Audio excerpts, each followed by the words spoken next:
दर्शन करता है तो अपनी शुद्ध घर की शुद्ध जो है भूल जाता है। इतना सुंदर रमणीक स्थान है। ऐसी बड़ी सुंदर भगवती की कथा वो नर्मदा मैया की 15 नामों का जो स्मरण करता है, इन नामों को सुनता है। कब? प्रातरुत्थाय नामानि 10 पंच च भारतो तेन सकलम पुण्यम लभिष्यन्त वगाह्यम। इन 15 नामों की जो कथा को सुनता है, इस अध्याय की जो कथा को सुनता है, कहाँ जाता है? बोले मानसम भावम नरकम यान्ति, अर्थात भगवान शिव को लोक को चला जाता है। ऐसी भगवती की कथा का प्रभाव है। बोल नर्मदा मैया की जय। लेकिन कब? जब हमारे मन को नर्मदा जी में लगा लें।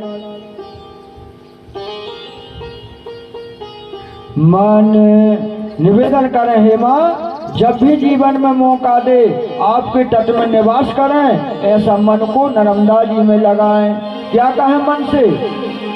मन भूल मत जइयो रेवा माई के चरण, मन भूल मत जइयो रेवा माई के चरण, माई के चरण, मन भूल मत जइयो रेवा माई के चरण, रेवा माई के चरण, नर्मदा प्यारी के चरण, रेवा माई के चरण, नर्मदा प्यारी के चरण, मन भूल मत जइयो रेवा मैया के चरण, मन भूल मत जइयो रेवा मैया के चरण, रेवा मैया के चरण, लेकर सुधा के चरण, रेवा मैया के चरण, लेकर सुधा के चरण, मन भूल मत जइयो रेवा माई के चरण, मन भूल मत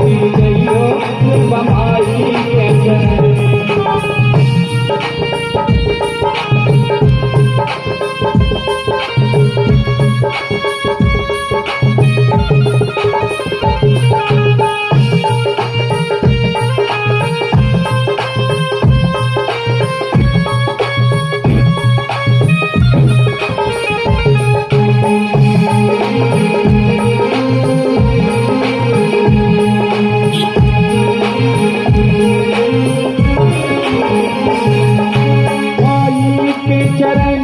रेवा मैया के चरण, रेवा माई के चरण, रेवा मैया के चरण, मन भूल मत जइयो रेवा मैया के चरण, मन भूल मत जइयो रेवा मैया के चरण, मन भूल मत जइयो रेवा मैया के चरण, मन भूल मत जइयो रेवा मैया के।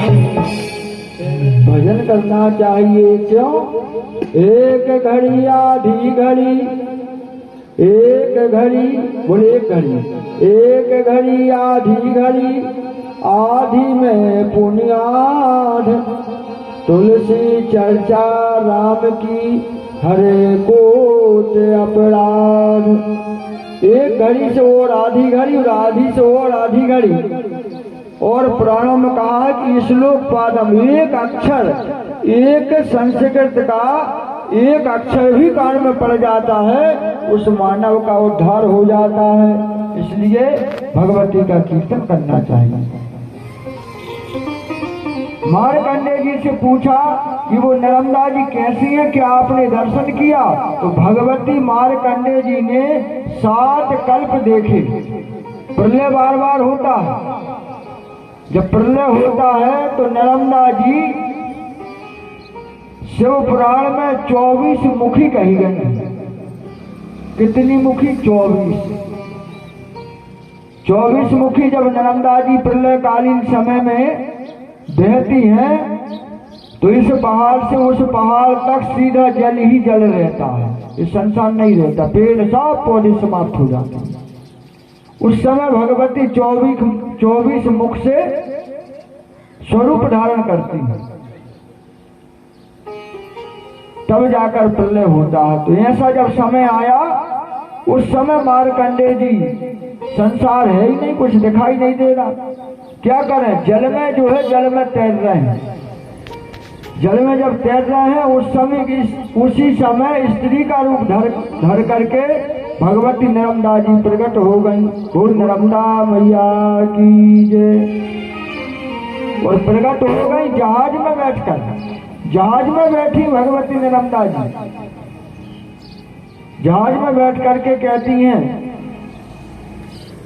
कि रूपा भवे देवी शारदे कारणवीकृते।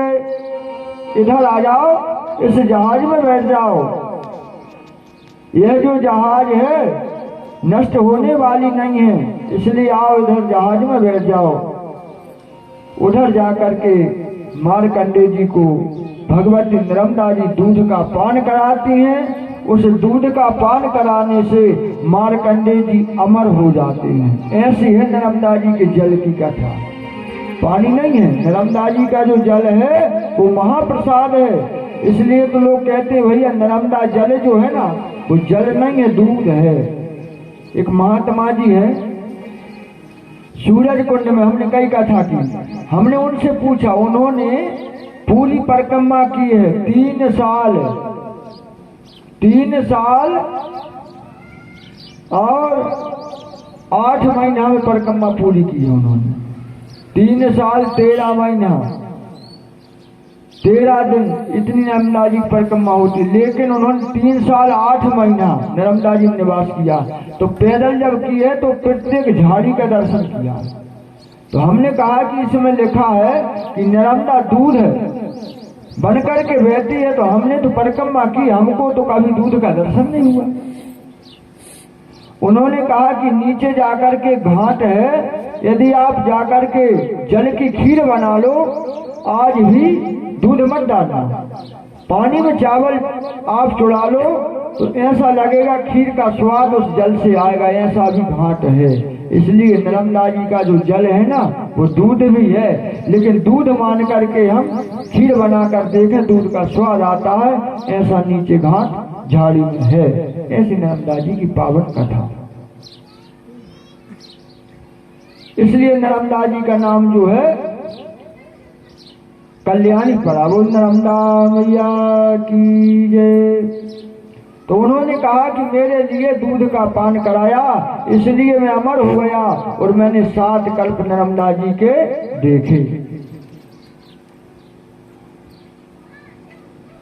उस जल में 2 देवता दिखाई दिए, एक भगवान शिव और दूसरी भगवती नर्मदा जी। संसार में मैंने 2 ही देवता देखे, एक भगवती नर्मदा जी और दूसरा जो है भगवान शिव। दोनों दिखाई दिए, जिनका नाम है महादेव, उन्हीं का नाम है, ठाकुर समाज के लोग कहते हैं बड़ा देव। क्या कहते हैं? बड़ा देव। बड़ा देव ही महादेव है और महादेव ही शंकर हैं और शंकर ही शिव जी है और शिव जी ही रुद्र हैं। अलग अलग इनके नाम हैं, लेकिन देवता एक ही हैं, जिनका नाम है भगवान भोलेनाथ। बोल शंकर भगवान की जय। विचार करो, जब तक कन्या पिता की यहाँ रहती है तो बड़ी प्रसन्न रहती है। पिता के घर में कन्या बड़ी प्रसन्न रहती है और पिता भी कन्या को देख करके बड़ा प्रसन्न रहता है। जब वह कन्या पिता को छोड़कर विवाह होने पर चली जाती है तो 3-4 दिन पिता को अन्न का स्वाद नहीं मिलता और जल पीने की खबर नहीं रहती। ऐसा दिन पिता को आता है। उधर जब कन्या जाती है तो पिता का बिछोह समझ करके अन्न का स्वाद, जल का स्वाद उसका भी समाप्त हो जाता है।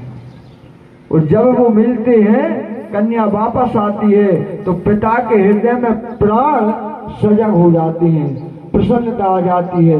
उसी प्रकार शिव जी हमेशा नर्मदा जी में निवास करते हैं और नर्मदा जी शिव जी को देख करके हमेशा प्रसन्न रहती हैं। तो जब भी नर्मदा जी जाएं, शिव का पूजन अवश्य करें, तब उसका पूरा फल है। मासे कल्पे उस बड़ी जहाज में भगवती नर्मदा जी बैठी हुई हैं, ऐसा मैंने एक कल्प में दर्शन किया।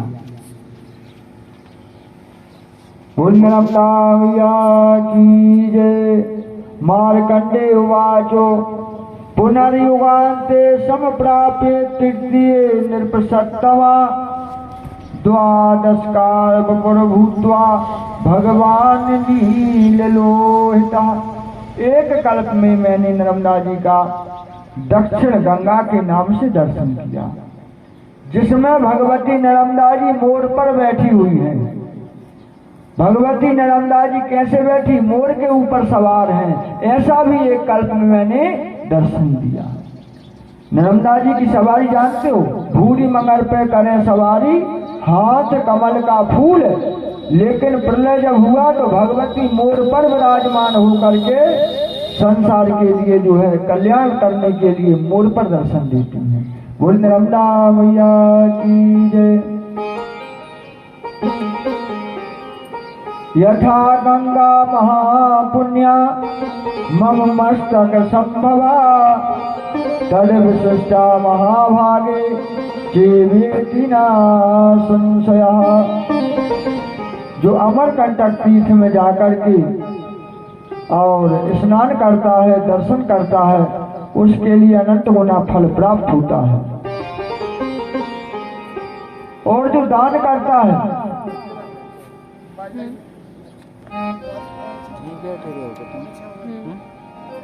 बोल नर्मदा मैया की जय। वहां जाकर के पश्यते मेदिनी देवा, भगवान विष्णु का नाम लेते हैं, शिव जी का नाम लेते हैं। अच्छा, दूसरी कथा